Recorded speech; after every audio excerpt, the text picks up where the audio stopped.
Hi friends అందరికీ ఈరోజు మనం ట్రేడింగ్లో బెస్ట్ ట్రేడింగ్ ఇండికేటర్ అలిగేటర్ గురించి మనం తెలుసుకునే ప్రయత్నం చేద్దాం. అలిగేటర్ని ఓపెన్ చేయగానే మనకి ఇక్కడ 3 లైన్స్ కనపడుతూ ఉంటాయి. ఒకటి blue line, red line, green line మనకు కనపడుతూ ఉంటుంది. బ్లూ లైన్ ఏం చెప్తుంది అంటే మార్కెట్ స్లోగా ఉందని, రెడ్ లైన్ ఏం చెప్తుంది అంటే మీడియంగా ఉందని, ఈ గ్రీన్ లైన్ ఏదైతే ఉందో మార్కెట్ చాలా ఫాస్ట్గా ఉందని చెప్తుంది అనమాట.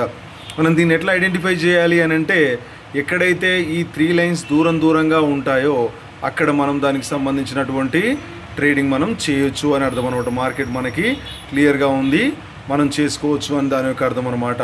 సో ఎక్కడైతే దగ్గరగా ఉంటుందో మనం దాంట్లో చూసుకుంటూ ఉంటాం. ఎక్కడైతే మనకి దగ్గరగా ఉందని అనిపడుతూ ఉంటుందో ఇక్కడ దీనికి సంబంధించినది ఇట్లా దగ్గర లైన్స్ ఎప్పుడైతే ఉన్నాయో అనిపిస్తుందో అప్పుడు ట్రేడింగ్ని మనం అవాయిడ్ చేయాలన్నమాట. ఎందుకంటే మనకు లాస్ వచ్చే ఛాన్స్ ఉంటుంది.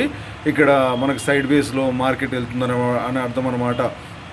కాబట్టి మీరు క్లియర్గా మార్కెట్ని అబ్జర్వ్ చేయండి, దాని తర్వాతనే మార్కెట్లో డబ్బులు ఇన్వెస్ట్ చేసి డబ్బులు ఎర్న్ చేసే ప్రయత్నం చేయండి. కానీ కన్ఫర్మ్ లేకుండా చేస్తే మాత్రం ఖచ్చితంగా లాస్ వచ్చే ప్రయత్నమే ఎక్కువగా మనకి జరుగుతూ ఉంటుంది. అయితే మనం కొన్ని విషయాలు క్లియర్గా దీంట్లో మనం ఐడెంటిఫై చేయాల్సి ఉంటుంది అనమాట. సో మనం దీంట్లో చూసుకుంటే ఎక్కడైతే లైన్స్ అప్పులో ఉంటుందో పైకి పోతుంటాయో అప్పుడు మొదట గ్రీన్ ఉండాలి, తర్వాత రెడ్ ఉండాలి, తర్వాత బ్లూ ఉండాలి.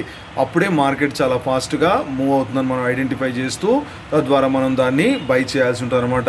ఎక్కడైతే మనకు లైన్స్ కిందికి వస్తూ ఉంటాయో అక్కడ కిందిలో ఫస్ట్ లైన్లో గ్రీన్ ఉండాలి, మిడిల్లో రెడ్ ఉండాలి, పైన బ్లూ ఉండాలి. అంటే మీరు బాగా గుర్తుపెట్టుకోవాలి, మనం బై చేయాలి అనుకుంటే అంటే లైన్ పైకి పోతుంటే మొదట గ్రీన్ లైన్ ఉండాలి, చివర్లో బ్లూ లైన్ ఉండాలి. అదే కిందికి వస్తూ ఉంటే మొదట కింద దాంట్లో గ్రీన్ లైన్ ఉండాలి, పైన బ్లూ లైన్ ఉండాలి.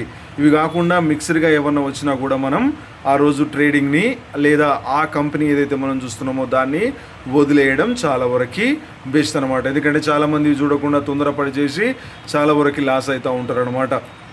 సో దాన్ని చూసుకుంటూ మీరు మార్కెట్లో కనుక డబ్బులు ఇన్వెస్ట్ చేస్తే తప్పకుండా ప్రాఫిట్ పొందవచ్చు. సో ఈ వీడియో మీకు నచ్చితే లైక్ చేయండి, షేర్ చేయండి, సబ్స్క్రైబ్ మాత్రం తప్పకుండా చేసుకోండి.